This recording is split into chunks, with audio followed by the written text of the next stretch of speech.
As Sefer Breshit begins to draw to a close, I can't help but be struck by a certain theme that has certainly played itself out through the entire Sefer Breshit, and really, I would say, plays itself out through the entire Chamisha Chumshei Torah, namely the theme of sin leading to exile, and then hopefully, ultimately, the reverse of that process and leading to our return to the land.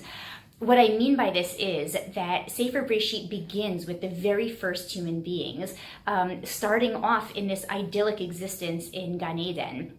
And when they sin by going against the one and only command that God gives them and eating from the Eitz Hadat, one of their punishments is exile from that idyllic existence in Gan Eden. And then the next story, when one of their sons, Cain, murders his brother Hevel, he too is essentially punished with a form of exile. It's decreed upon him to be a navanad ba'aretz, a wanderer. And then the next generation, the generation of the flood, are to a certain degree, you could say, exiled from the whole world. And the generation right after that, when they build Migdal Bavel, the Tower of Bavel, to wage some kind of war against the divine, they too are punished with being nafot, scattered, dispersed throughout the entire world. Again, some type of a form of exile. And that process is finally reversed with the selection, the choice of Avraham Avinu.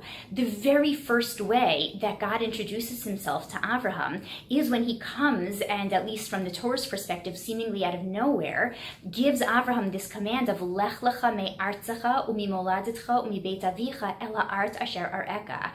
Go from your father's home back to this land that I really am going to show you. That to Avraham is sort of this new place, but at least we should kind of recognize this as this reverse process of exile. They're finally, somebody, instead of sinning and getting farther away from an idyllic existence, is finally actually going back to the place where God wants him to be.